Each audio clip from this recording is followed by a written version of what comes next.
I have spent 11 years cataloging the events of the Outer Reach War. 11 years of testimony, of wreckage photographs, of battlefield coordinates mapped against casualty lists so long they had to be stored on dedicated server arrays. I have read the dying words of Karath soldiers transmitted over open frequencies. I have watched the raw sensor footage from Confederation relay stations, footage so brutal the Foundation initially classified it as psychologically hazardous for civilian review. I thought I had seen everything the war had to give. Then I read the transcripts from 14 March, 2387. What follows is not a propaganda piece.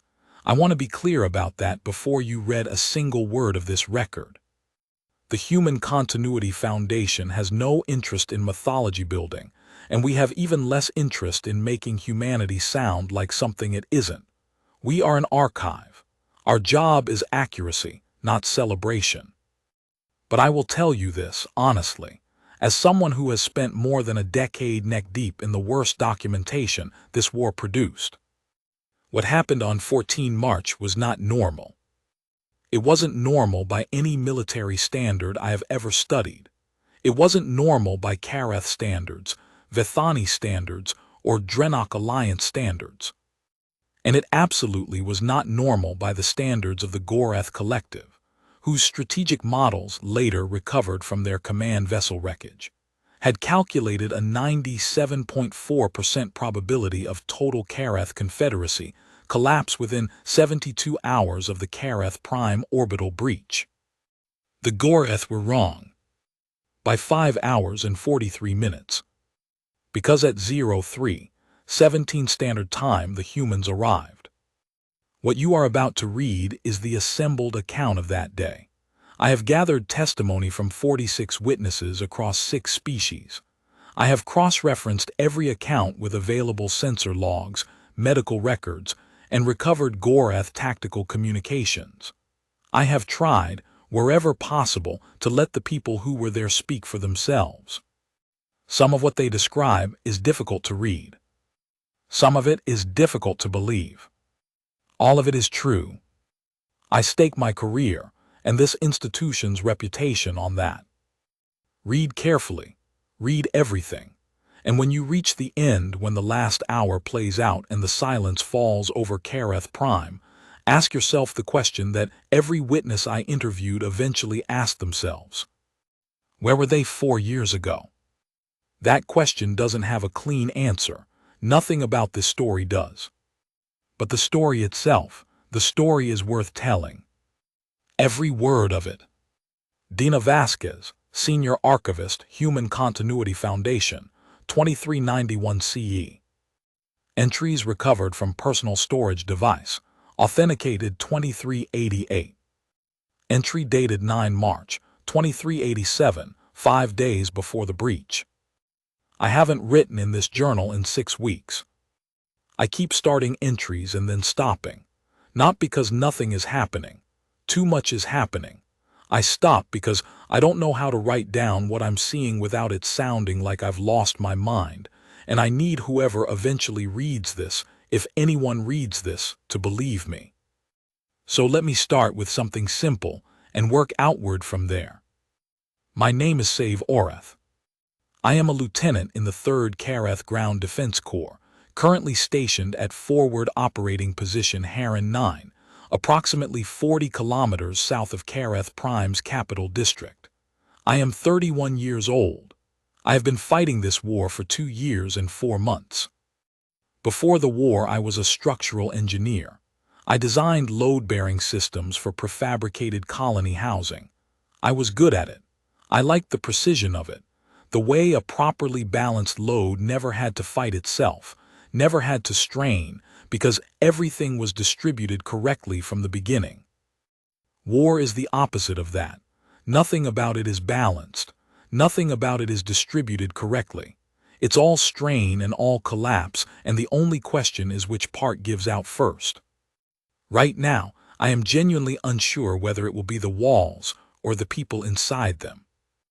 The Gorath pushed our northern line back 11 kilometers last Tuesday. 11 kilometers in a single engagement. They weren't even using their heavy mechanized units. Those are being staged somewhere behind the Vethani line for what our intelligence believes is a final offensive push toward the capital. What they used on Tuesday were skirmish drones and a single mid-grade assault carrier, and they moved us 11 kilometers like we weren't there.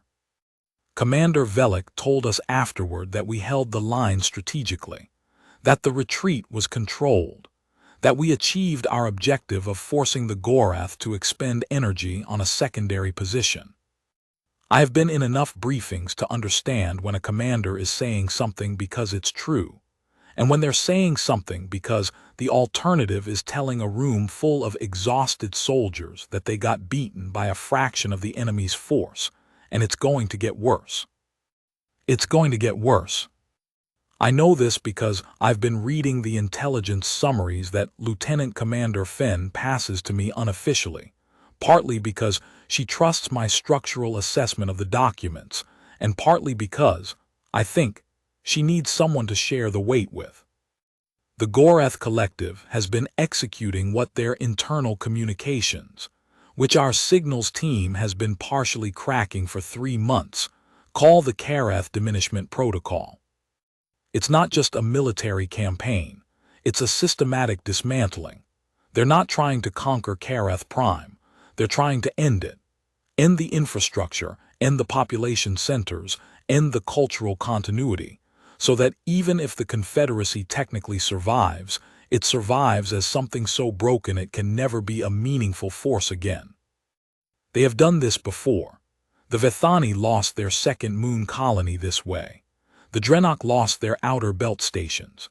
Each time, the Gorath approach looked like a standard territorial conflict until it was obviously something else, and by then the targeted civilization was too depleted to mount a meaningful counter. We knew this. Our command structure knew this. The wider Galactic Assembly knew this. Knowing didn't help. The Assembly sent aid packages, medical supplies, energy cell shipments, some weapons platforms that were frankly outdated. They sent a diplomatic envoy twice, and both times the Gorath simply ignored the transmissions. 3 species offered to send ground forces. The Peltharn withdrew their offer after the Gorath destroyed 2 of their trade corridors as a warning. The Seth Dominion offered forces, and then quietly stopped returning assembly communications. The Valori sent a token detachment, 300 soldiers who fought bravely and were gone within 6 weeks, absorbed into casualty statistics. And then there were the humans. Humans, of course, had been watching. The Human Galactic Union, which everyone in the assembly treated as a junior member, a species barely 2 centuries into interstellar travel, still loud and clumsy and inexperienced in the ways that actually mattered, had been making noises for 2 years about intervening more directly. Their assembly representative, a woman named Counselor Rhea Marsh, had given 4 speeches in the past 8 months arguing that the assembly's response to the Gorath Diminishment Protocol was inadequate. She gave her last speech 11 months ago. After that, the human delegation went quiet. Fenn told me 3 weeks ago that she thought the humans had simply given up, lost interest, decided the cost wasn't worth it. I didn't say anything to that. I didn't know what to say. I still don't. Entry dated 12 March, 2387, 2 days before the breach. We lost Heron 7 tonight. It wasn't a position I was stationed at, but I knew the soldiers there. Rennick Var, who used to complain endlessly about the food processing units and make everyone laugh because his complaints were so specific and creative. Tesha An, who was studying exobotany before the war and kept a small planter of surviving native specimens in her bunk space. Davor, who I went through basic training with, who could sleep anywhere under any conditions, and who once slept through an artillery drill so thoroughly that we genuinely checked his pulse. I don't know yet if they're in the casualty lists, or the missing lists, or the unknown lists. Unknown lists are the worst. Unknown means the position was overrun too fast for evacuation protocols. Unknown means the sensors went dark before they could capture exit data. Unknown means you keep looking at a name for weeks expecting it to migrate to one of the other columns, and it never does. I'm going to stop writing now. My hands are doing something I don't want documented. Entry dated 13 March, 2387, one day before the breach. Something strange happened today. I don't know how to contextualize it yet, so I'm just going to write down what happened and come back to it later. At approximately 14:00 hours, I was at the Western Sensor Array assisting with a calibration issue when one of the array techs, a young specialist named Gavo Len, grabbed my arm and told me to come look at something. Gavo doesn't grab. He's one of the quietest people in the Corps. He does his work, he eats his meals, he runs the morning exercise circuit alone every day regardless of weather conditions. He doesn't grab people's arms. I went and looked. The deep-range sensors, the ones we have pointed at the outer system boundary, because the Gorath staging area is somewhere beyond the Karath belt, were picking up something. Mass signatures, a lot of them. Gavo had been running calculations for about 20 minutes before he found me. His initial count was somewhere in the range of 300 distinct vessels. His revised count, which he showed me on the display, was 417. What are they? I asked. I don't know yet, Gavo said. Configuration doesn't match anything in the Gorath database. Doesn't match the Peltharn or Seth either. Whose database does it match? He looked at me. He's young, maybe 23, and he has this expression when he's uncertain about something, like he needs permission to say what he's actually thinking. Say it, I said. Human, he said. The mass-to-engine ratio configuration matches human vessels, but the count is wrong. We don't have any record of the Human Galactic Union operating a fleet this size. Ever. I looked at the display again. 417 signatures, moving in a formation I didn't recognize, coming from the outer system boundary at a velocity that was, I did the math twice, significantly faster than anything the Gorath had moved through this system. How long until they reach orbital range? I asked. Gavo looked at his calculations. If they maintain current velocity, he said carefully, approximately 17 hours. I stood at that display for a long time. I didn't know what I was feeling. I still don't, exactly. But I remember the particular quality of the silence in that array room after Gavo said 17 hours. The way the sensor hum seemed to get quieter, or maybe it was just that everything inside me got very still. 417 ships. 17 hours. I went back to my bunk that night and I started writing this entry, and I stopped 7 times. I don't know what's coming. I don't know if this is a rescue or a disaster or something in between. I don't know if 400 ships is enough. I don't know if anything is enough anymore. But I know that for the first time in 2 years and 4 months, I fell asleep before the lights out signal. That hasn't happened in a long time. I want you to understand the state we were in that night. We had been fighting for 4 years. Not my unit specifically, the Confederacy. 4 years of systematic attrition, and I have to be honest with you, I have to say this on record even though it makes me sound like I failed my people. By the night of 13 March going into 14 March, I was not certain we could hold another week. Not because my soldiers weren't willing. They were. Karath soldiers, I say this without any pride-based bias, I say it as a factual tactical observation, are extraordinarily resilient. We have cultural frameworks around collective defense that produce a kind of cohesion. Most military strategists spend careers trying to manufacture artificially. But resilience has a ceiling. Cohesion has a ceiling, and we had been pressed against those ceilings for a very long time. When I received the intelligence report about the unidentified fleet signatures at the outer boundary, I'll be honest with you. My first emotion wasn't hope. It was something closer to suspicion. We had been disappointed enough times that my nervous system had started filtering out hope as a maladaptive response. I called my signals officer, Captain Dreno Foz, and asked her to verify the signatures. She verified them. I asked her if there was any possibility of error. She was quiet for a moment, and then she said, "Commander, if these readings are accurate, this is the largest single-species fleet mobilization in recorded interstellar history." I said, "Largest by what margin?" She said, "By significant margin." I sat with that for a while. Then I asked her what the Human Galactic Union's declared military capacity was, according to Assembly records. She pulled it up. Standard Assembly disclosure filings. Human fleet strength was listed at approximately 160 functional vessels of various classes. 417 signatures. "They have been building," I said. "For what appears to be some time," Dreno said. I made the call at that point to brief my senior officers, not because I was certain it would matter, I wasn't, but because I have always believed that soldiers deserve to know what is moving toward them, good or bad. They deserve to know.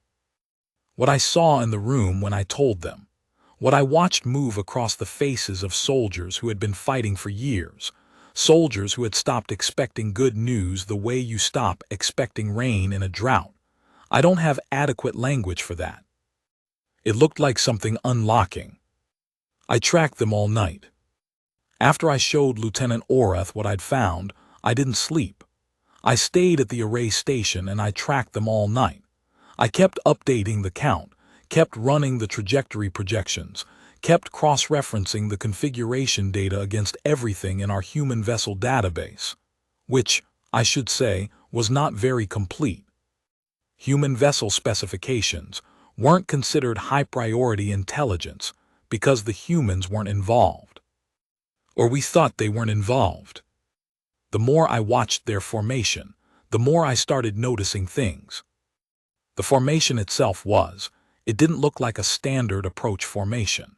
Military approach formations tend to prioritize either speed or protection depending on whether you're expecting resistance. What I was seeing was something different. The fleet was arranged in what I can only describe as a coordinated engagement structure. Like they weren't approaching to engage the planet, they were approaching to engage whatever was already engaging the planet. They were arrayed against the Gorath fleet. Every angle, every spacing, every approach vector. It was optimized not for breaching Karath Prime's defenses, but for fighting the Gorath Collective's forces in the space between. I didn't fully understand the implication of that until I ran the numbers on the Gorath fleet currently staged in our system. The Gorath had at last confirmed count, which was about 18 hours old at that point, approximately 290 vessels in the Karath system. Combat vessels, support units, carrier platforms. The humans had 417. I stared at that comparison for a long time. Then I started noticing something else, something in the way the fleet was accelerating. They weren't decelerating for orbital insertion. They weren't preparing for a standard approach. They were accelerating, increasing velocity as they came in, building speed, coming in fast and angled in a way that I had never seen in any military engagement I'd studied. I didn't understand it immediately. I'm a signals specialist, not a tactical analyst. But later, much later, after everything, one of the human tactical officers explained it to me. They weren't entering the system. They were hitting it. Witness, Archivist Dina Vasquez, personal note. Before I present the testimony from the human side of that morning's events, I want to pause and acknowledge something. There is an inherent difficulty in documenting this from the outside. I am Karath, so are most of my primary witnesses. The humans who were there that day, the pilots, the ground soldiers, the commanders, many of them have given testimony through the Assembly's Joint Historical Commission, and I have drawn from those records extensively. But there is a qualitative gap between what I can offer from the Kareth perspective and what it felt like from inside a human vessel that morning. What I can tell you, what the human testimony converges on, across dozens of interviews conducted by the Commission, is this. They had been planning the engagement for 14 months. 14 months of preparation. 14 months of building, training, coordinating, modeling. The Human Galactic Union had been quiet for 11 months because they weren't giving up and they weren't losing interest. They were working. They were working in a manner, apparently, that is characteristic of human civilizations when they decide that something needs to end. One human officer, a Major Elliot Rask, who commanded one of the ground assault teams, described it in his commission testimony as, "When we decide we're done watching something happen, we stop watching." That is, I think, the most important sentence in this entire document. We will return to Major Rask later. All units, this is Akoro. We are 60 seconds from engagement range. Goreth fleet has begun reorientation. They've spotted us. They're pulling assets from the planetary engagement, which is exactly what we wanted. I'm not going to give a speech. You've had 14 months of briefings. You know what this is. What I will say is this. Down there on that planet, there are people who have been fighting for 4 years. 4 years. They didn't stop. They didn't surrender.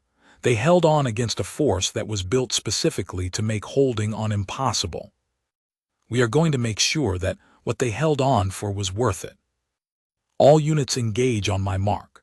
Fire discipline as briefed. Priority targets are the carrier platforms, then the command vessels, then the drone arrays.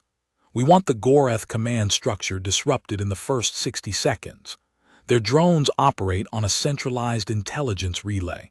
We take out the relay vessels early. We cut the drone effectiveness by approximately 70%.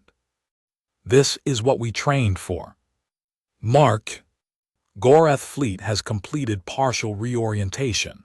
Approximately 40% of Goreth vessels have turned to face incoming human fleet. Remaining 60% maintaining planetary engagement positions. Human fleet, full acceleration. Forward elements entering weapons range. First human weapons discharge detected. 03-1744. Goreth fleet response. 03-1802. Time delta, 18 seconds.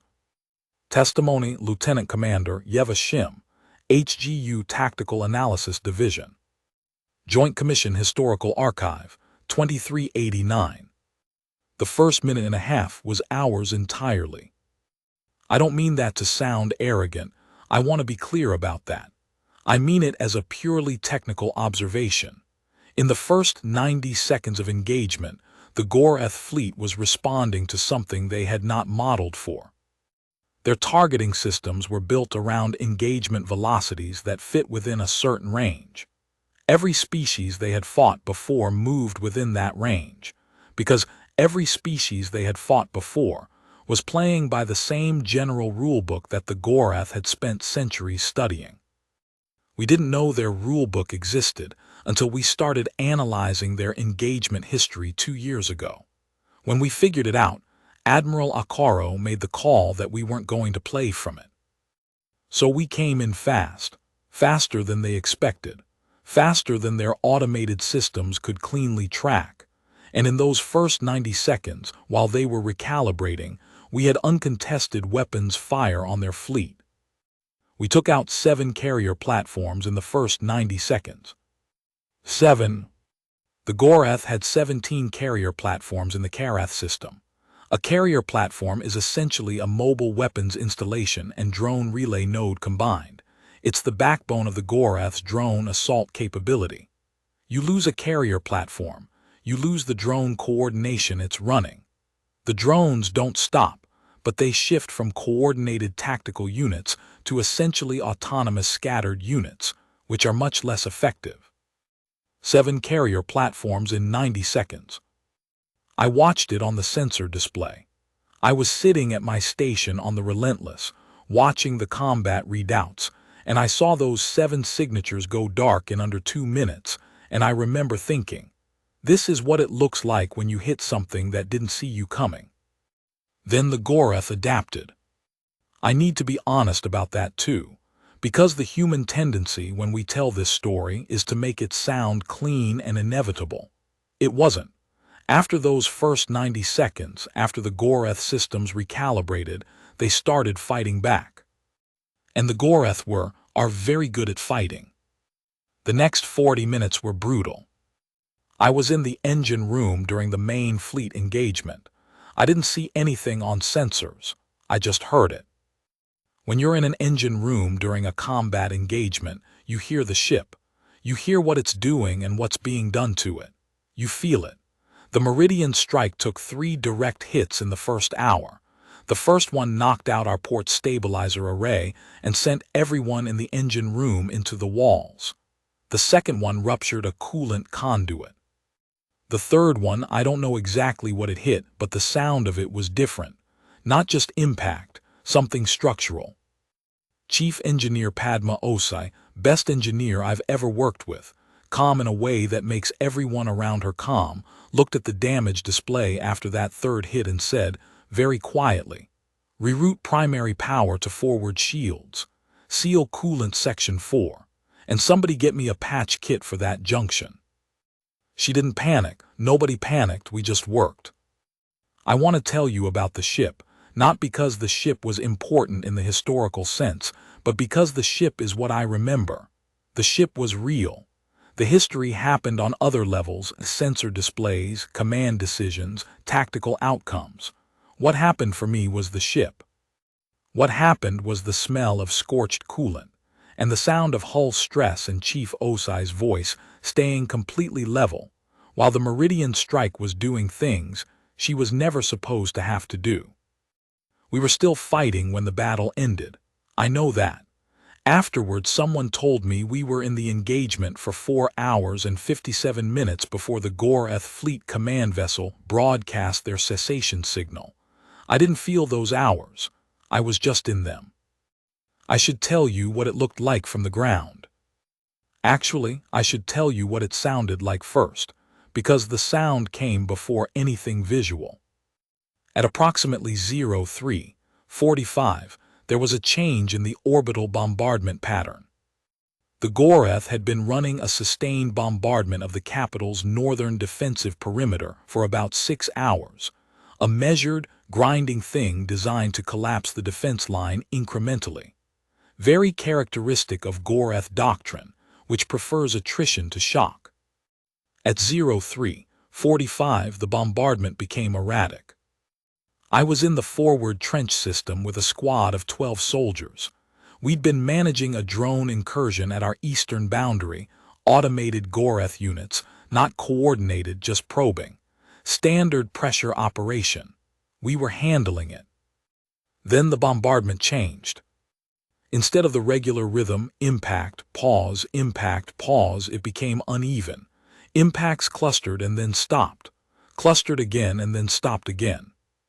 Like someone was trying to maintain fire and keep getting interrupted. Private Hessen Ark, our best technical analyst, 24 years old, absolutely no filter between his brain and his mouth, looked up at the sky and said, "Something is fighting their carrier platforms." We all looked at him. "The drone attack artillery is fired from the carrier platforms," he said. "Not the command vessel's carrier platforms specifically.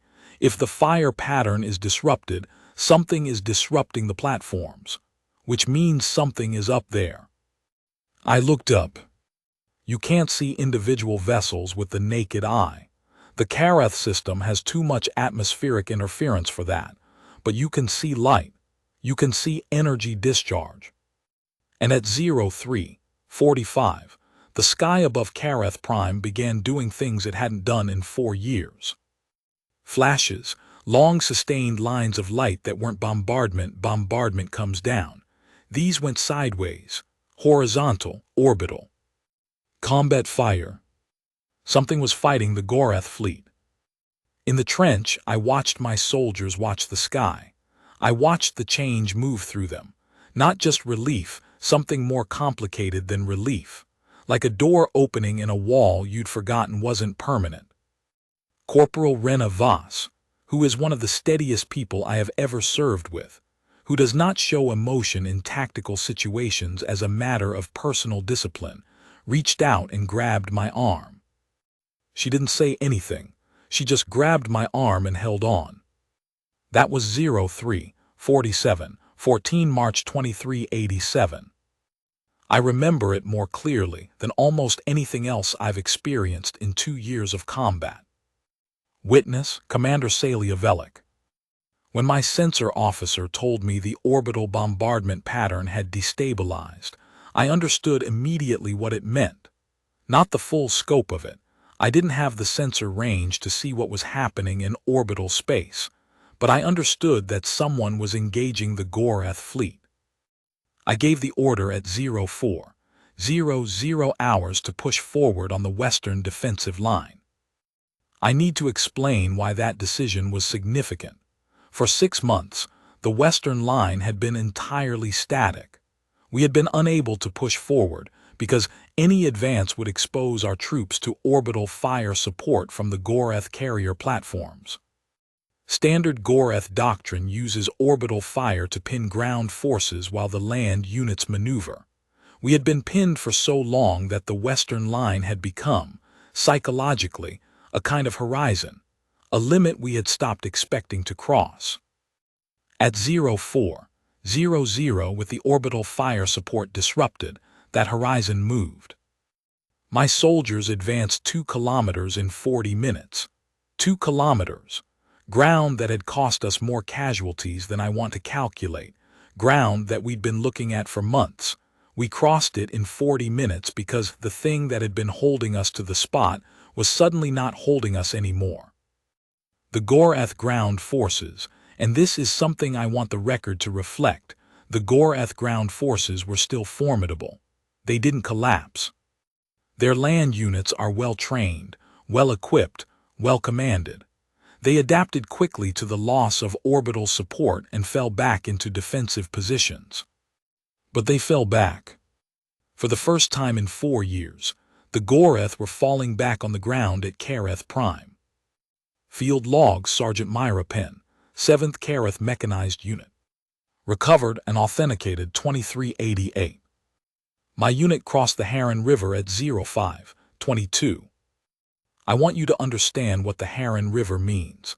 The Heron River Bridge was destroyed in the first month of the war, and in the time since, it had become a kind of shorthand.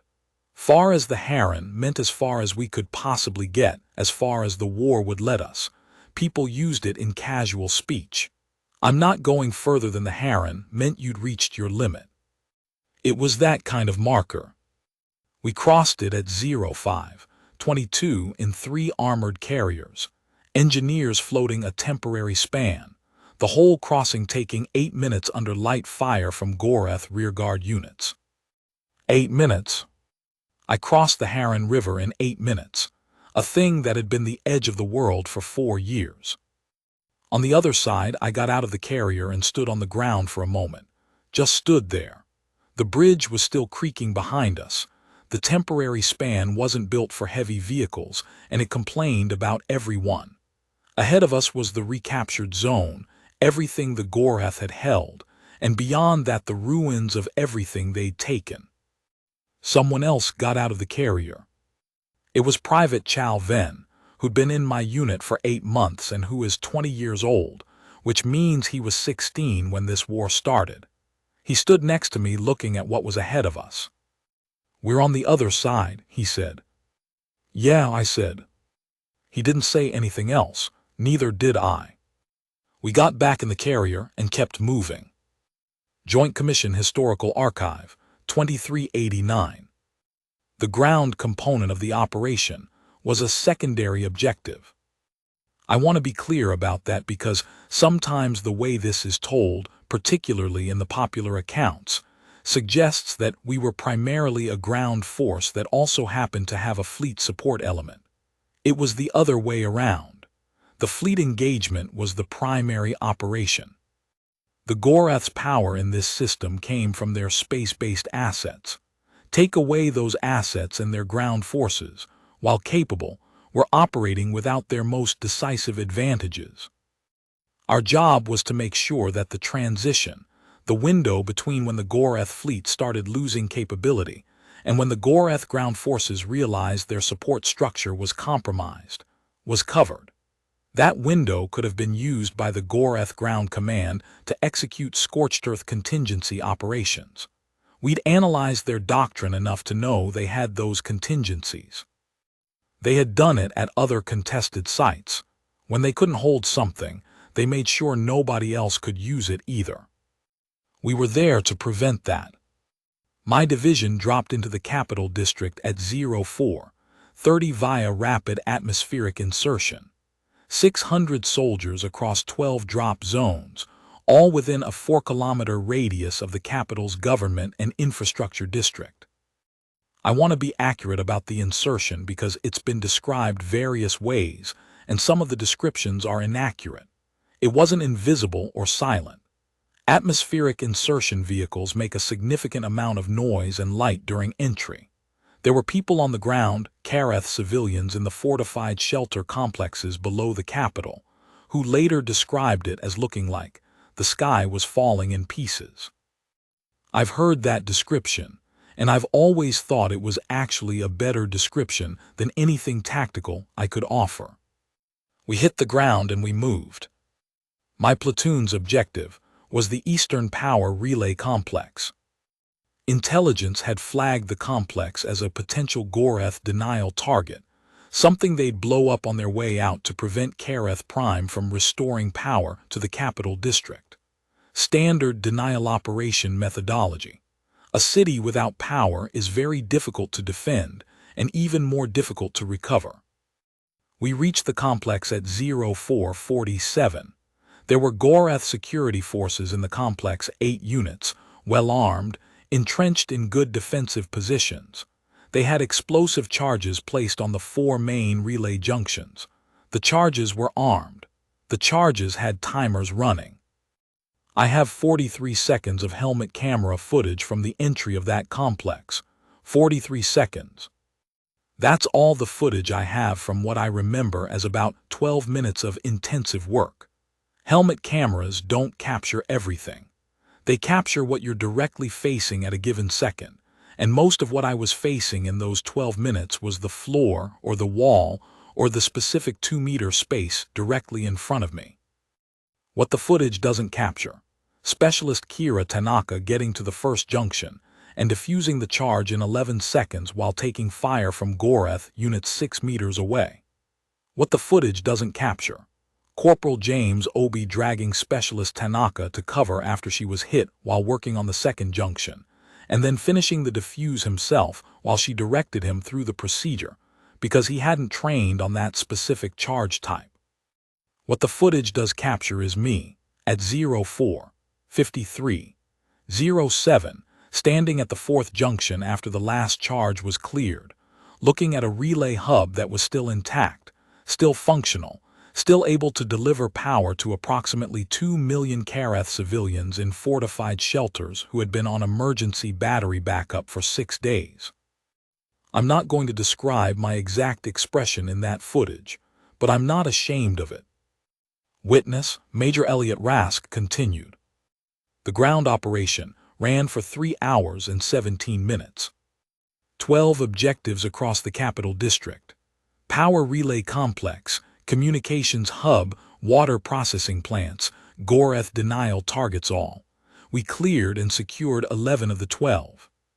The 12th, a fuel storage facility in the northwestern district, was detonated by Goreth forces before we could reach it. We lost the facility. No human casualties in that specific operation. The Goreth forces at the site withdrew before we arrived and triggered the demolition remotely. 11 out of 12. I'm proud of that number and I'm not at peace with it. The fuel storage facility was going to matter for Kareth Prime's recovery, not immediately but in the months after. It set the reconstruction timeline back. But 11 out of 12 also means that the other critical infrastructure, the things that kept people alive and the city recoverable, survived. At 0734, I received transmission from Admiral Akaro aboard the Relentless. She said, "Major, the Gorath Fleet Command Vessel has issued cessation broadcast. This is confirmed on all frequencies. The engagement is over." I passed the transmission to my senior NCOs. First Sergeant Nwasu, who was standing 3 meters away from me when I received it, simply sat down on the floor of the communications hub we just secured. She sat down and she stayed there for about a minute. I understood. Joint Commission Historical Archive, 2389. I'll tell you what the last hour of the engagement looked like from where I was sitting. By 0700, we had destroyed or disabled 91 Gorath vessels. We had lost 14 of our own, not destroyed, mostly disabled or heavily damaged. I want to be precise about that distinction, because it matters for understanding what kind of fight this was. We didn't win because the Gorath rolled over. We won because 14 months of planning, training, and preparation translated into tactical advantages that compounded over time. The Gorath adapted. They always adapt. They're one of the most tactically flexible forces in the Assembly's combat history. But there's a ceiling on adaptation when you're outnumbered and your logistical support is being systematically eliminated. By 0700, we had eliminated 13 of their 17 carrier platforms. With 13 of 17 carrier platforms gone, their drone force was operating at approximately 15% cohesion. The drones were still active. They don't stop just because the relay is cut.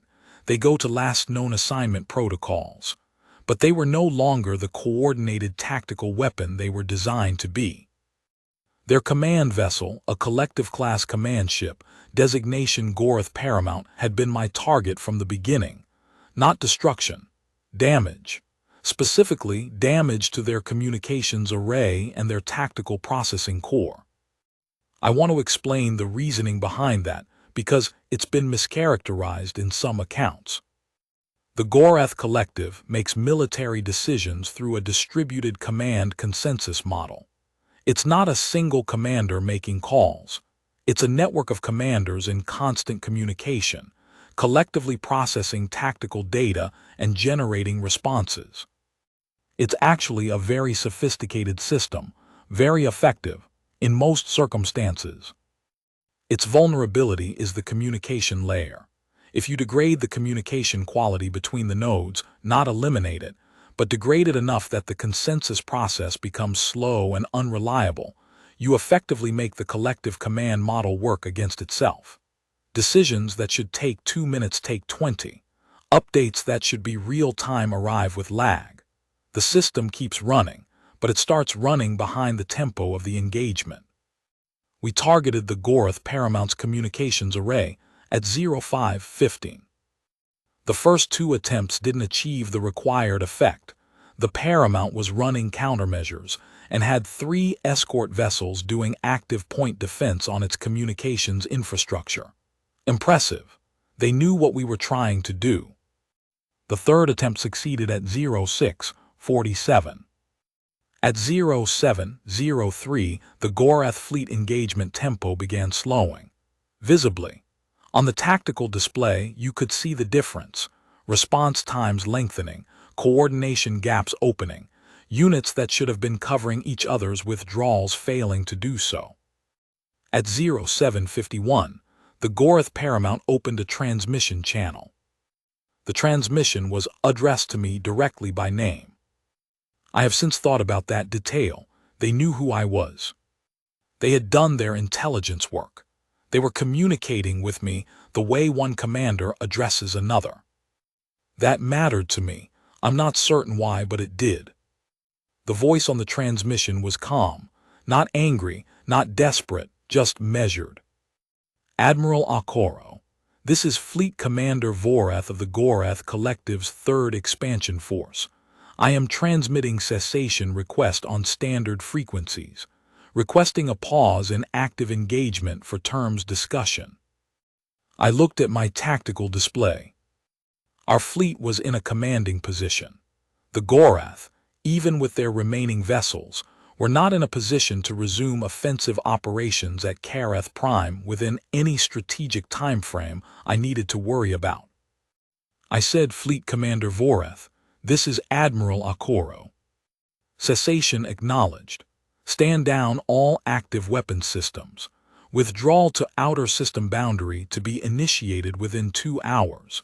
Any Gorath vessel that fails to comply with withdrawal will be treated as a continuing threat. There was a pause of about 7 seconds. Then, terms acknowledged. Cessation is effective immediately. That was 0754. The engagement had lasted 4 hours and 37 minutes. Testimony, Lieutenant Save Orath. I heard the cessation broadcast on a shortwave receiver.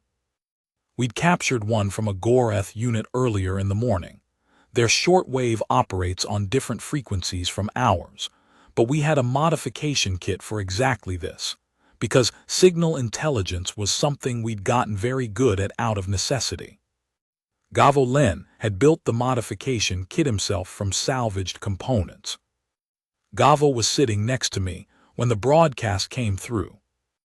It was in Gorath Standard, a structured, formal communication, the kind that their military uses for binding declarations. I understood about 40% of it. Gavo understood more. He'd been studying Gorath language protocols for 8 months as a personal project, which is exactly the kind of thing Gavo does. When the broadcast finished, I looked at him. That was cessation, I asked. Yes, he said. Full withdrawal all forces, 2-hour compliance window. I sat with that. How long did the fleet engagement last? I asked. Gavo checked his sensor logs. He'd been tracking from first detection. From first weapons discharge to broadcast, he said, 5 hours. I said 5 hours. Approximately, he said. I looked at the sky. It was early morning by then, local time. Kareth Prime's sun was coming up, pale and gold through the atmospheric haze that the months of orbital bombardment had kicked into the upper layers. The sky was bruised looking. It had been bruised looking for a long time. But the horizontal light lines were gone. The orbital exchange was over. The sky was just sky. I don't know how long I sat there looking at it. Long enough that Gavo eventually put his hand on my shoulder and didn't say anything, just put his hand there. Witness, Commander Salia Velik. When my communications officer confirmed the cessation broadcast, I ordered a full halt to all active operations. Then I went outside. I had been inside, a reinforced command structure that we'd been operating from for 6 months, for what felt like a very long time.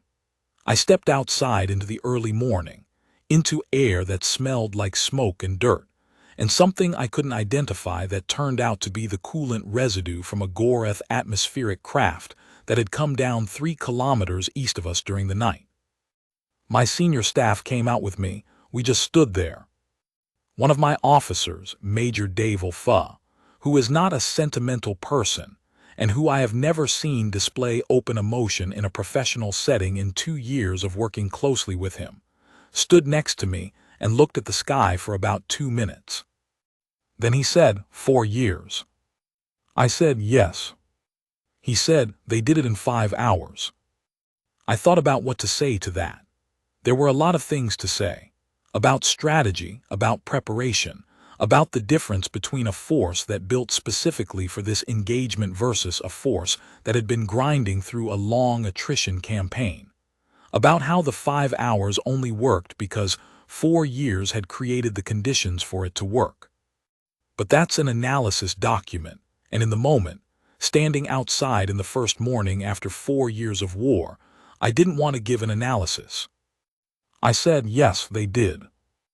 The following accounts are drawn from civilian testimonies collected by the Kareth Prime Recovery Commission, 2380, 2388. Names have been used with express permission. Witness, Lena Oreth, sister of Lieutenant Save Oreth. I was in the shelter complex under the 7th District when the bombardment stopped. You have to understand what the shelter was like. We'd been in there for 12 days. The emergency battery power meant we had light and air, but not a lot of either. Something like 800 people in a space designed for 400. Not terrible, the Civil Defense Administration had done a good job with the logistics of it, but close, very close. There's a particular thing that happens to a group of people when they've been in a confined space together for long enough under enough stress. You either break apart or you compact. We had compacted. Strangers were taking turns holding each other's children. People were sharing food reserves without being asked. An elderly man, too, rose from us, had a chronic pain condition that the shelter's medical supplies weren't adequate for. And 3 different people who had more experience with his specific condition had been rotating shifts, helping manage his pain responses through non-pharmaceutical means. We'd become something in there, something I don't have a single word for. When the bombardment stopped, when the deep vibration that had been an almost constant presence for 12 days simply stopped, not gradually, just stopped, we all felt it before we understood it. The shelter went completely silent. Then everyone started talking at once. Then the shelter administrator, a composed woman named Fen Carr who'd been managing this space with extraordinary calm for 12 days, held up her hand and said, "We need confirmation before anyone makes any decisions." She got confirmation 40 minutes later. Cessation, Goreth withdrawal, end of active hostilities. She read it out. Her voice, steady for 12 days, cracked slightly on the last sentence. We opened the shelter doors at 09:30 local time, walked out into the morning. 12 days underground, and the morning was there, the sky was there, the light was there, even through the haze you could feel the sun. I don't know how to write about what that felt like. I'll try anyway. It felt like the word after, like the whole world had turned a page. Witness, Torvel, schoolteacher, Capital District. I had 17 students in my shelter section. The school is in the Capron Quarter, not far from the district border. When the evacuation orders came, we got the students to the closest shelter complex, and I stayed with them because that's what you do. That's what any of the teachers did. 17 students, ages 9 to 14, 12 days.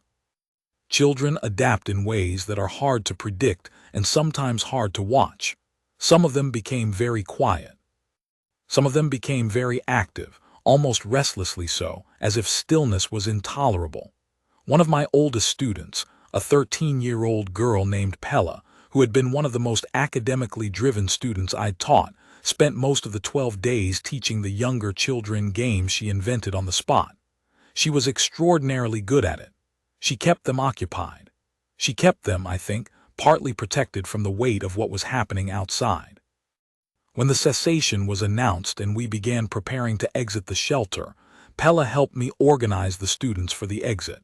She counted them off, made sure the smallest ones were in pairs with older students, checked that everyone had their belongings.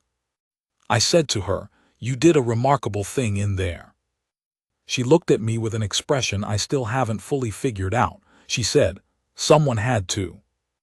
We went upstairs. I took the students to a section of the district where a designated outdoor assembly point had been established. We stood in the morning air. My students looked around at the ruined buildings and the damaged streets and the bruised sky, and at each other, and at me.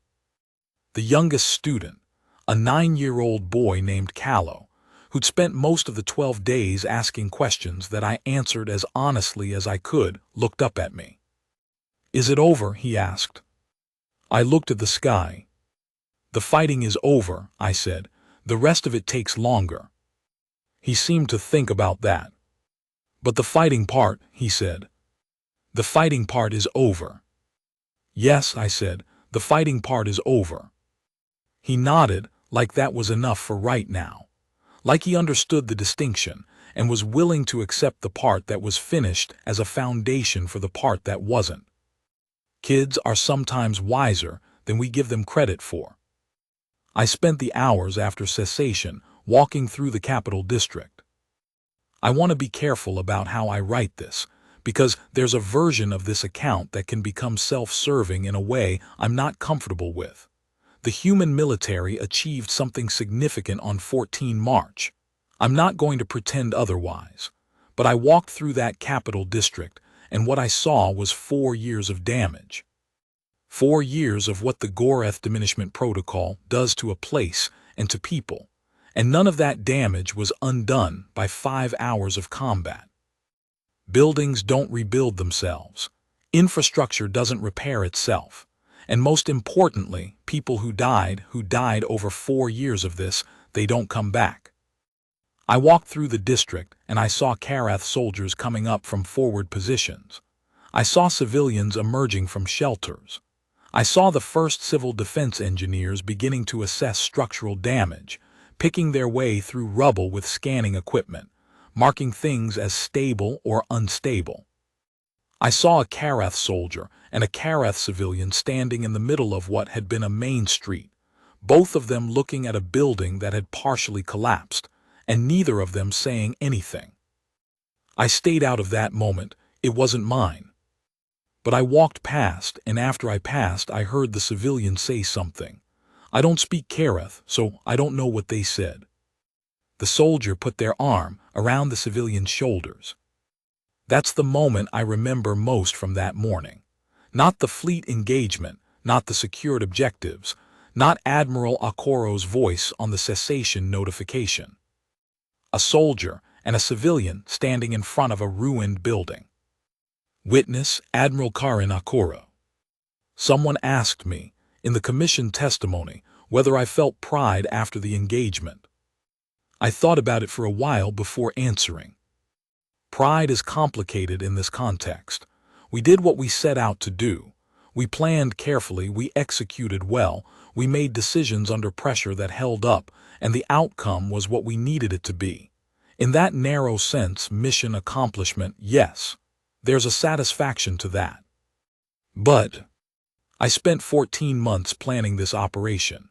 In those 14 months, I had access to comprehensive briefings on the state of the war on Karath Prime. I know the casualty numbers.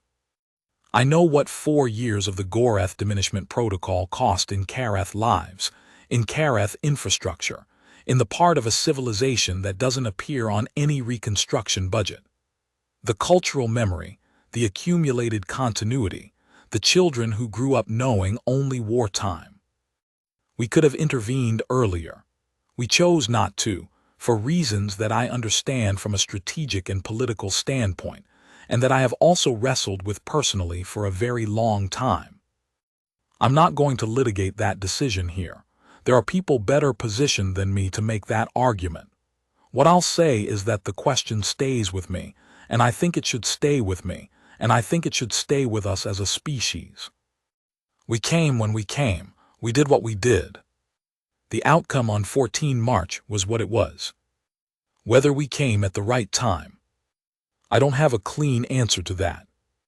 This assessment is submitted for collective strategic review and carries my full command endorsement. The human intervention at Karath Prime represents a significant recalibration requirement for collective expansion doctrine. Our strategic modeling for the Karath Diminishment Protocol incorporated a 97.4% probability scenario in which no external military intervention would occur at sufficient scale to alter the engagement outcome. This probability was derived from accurate assessments of known galactic military capacities as documented in assembly disclosure records, augmented by behavioral modeling of human galactic union decision-making patterns based on their prior 19 months of non-intervention. The model was wrong. The error was not in the assessment of disclosed capacity. The human fleet registered at approximately 160 functional vessels in assembly records. This was accurate, At the time those disclosures were filed, the error was in assuming disclosure accuracy was ongoing. The humans had been building. I want to be precise about what I mean by that because the distinction matters. Other species build in response to threats. They assess a danger, they mobilize, they construct. The mobilization is reactive and therefore legible. You can watch a species react to a specific threat and project their capability development accordingly. The human build was not reactive. The additional vessels, the 257 vessels that appeared in our system beyond what we anticipated, were not built in response to the Karath engagement. They were built before the Karath engagement became the defining external event. Before, even, the Human Galactic Union made its public political arguments about intervention. They were building while they were arguing. They were building while they appeared to have accepted that intervention was not forthcoming. They were building, as best we can determine, as a continuous and sustained activity that was not tied to any single external trigger. This is new behavior. I do not mean new in the sense of unprecedented among all species we have encountered. I mean new in the sense that our models did not account for it, and our models did not account for it because no species we have previously engaged has demonstrated this specific pattern. Additional pages of technical assessment redacted for this archive. Full document available in the Joint Commission Restricted Archive. Classification HCF 7741R. Archivist Dina Vasquez. The concluding observation, which I include in this archive because I believe it should be part of the historical record. Fleet Commander Voreth's final line of the assessment document reads, Revised threat classification for Human Galactic Union to Category Omega Primary. All future expansion modeling in contested regions must account for potential human response regardless of their declared political position at any given time. Their words and their preparations are not reliably the same thing. This is, strategically, the most dangerous characteristic we have encountered in 2 centuries of expansion operations. We did not know how to fight what we did not know existed. We know now. Testimony, Lieutenant Commander Yeva Shim. When I read the Voreth assessment document, the version that was declassified for the Commission, I sat with it for a while. There's something in the final line that people tend to focus on. We did not know how to fight what we did not know existed. It gets quoted a lot. It's been in speeches. It's been used as a kind of triumphalist shorthand. I understand why, but I think the more important line is the one before it. Their words and their preparations are not reliably the same thing. Voreth meant that as a strategic observation, as a warning to the collective about how they should model human behavior going forward. But when I read it, I thought about what it also means from the inside, from where we were standing. For 11 months, the Human Galactic Union's public position, our words, in Voreth's framing, was effectively silence. After Councillor Marsh's last assembly speech, we went quiet. The assembly took that silence as withdrawal. The Goreth took it as confirmation that we would not intervene. But we were building. We were quiet and we were building. And I think about what that meant for Karath. For 4 years of Karath soldiers holding a line while the rest of the galaxy calculated the cost of helping. While we, who had the most developed plan of anyone, were quiet and building. We knew we were coming. They didn't know we were coming. I don't know what the right answer to that is. I genuinely don't. The argument for not broadcasting your intentions is obvious. You preserve the element of surprise. You prevent the target from hardening specific vulnerabilities. You minimize the political complications of premature commitment. Admiral Okoro has made these arguments. She's not wrong. But I also know that on Karath Prime, in those 11 months, people were dying who might not have died if they'd known we were coming. Someone had to know that. I guess I just wanted to say it out loud, even here, for the record. Written reflection submitted to Human Continuity Foundation, 2387. 6 months after the battle, they built a temporary memorial in the central square. I went to it on a Thursday afternoon. I don't know why Thursday. It was just when I happened to go. The memorial was simple. It had to be simple because they were still rebuilding everything, and permanent structures were being prioritized by function. What they'd constructed was a long horizontal surface, dark stone, approximately 20 meters across, mounted with data panels that held photographs and names. Both lists, Kareth casualties from the 4-year war, and human casualties from the 5-hour engagement. 14 human vessels lost or severely damaged, 67 human fatalities across the engagement. And on the other side, the other panels, the Kareth dead, which I am not going to put a number to here, not because I don't know it, but because a number in a document flattens something that shouldn't be flattened. I walked the whole thing. I don't know what I was looking for. Maybe I wasn't looking for anything. Maybe I was just being there, being in the presence of it. Near the end of the Kareth panels, I found Davor's name. He was in the unknown list for 8 weeks after Haran 7. Then they found the shelter register. There was a paper shelter register, kept by a civilian administrator who had entered the names of everyone who'd come through her shelter complex, and his name was in it. He'd made it out of Haran 7 to the shelter. He died there, 3 weeks after Haran 7, from injuries sustained in the position's fall. He's not on the unknown list anymore. I stood there for a while. A Kareth child, maybe 8 or 9, came and stood next to me, the way children sometimes just come and stand next to you without asking. She looked at the panels. "Are those people who died?" she asked. "Yes," I said. "Were you in the war?" "Yes," I said. She seemed to think about this. Then she asked, "Did the humans come because they wanted to help?"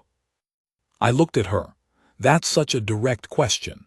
Children ask the direct questions because they haven't learned yet to skirt around the complicated answers. "Yes," I said, "I think they did." "Why did it take so long?" she asked. There it is. I thought about everything I could say. Everything Shim said in her testimony, everything Okoro has said, everything the analysis documents parse and debate. I thought about 14 months and 417 ships and 5 hours and 4 years.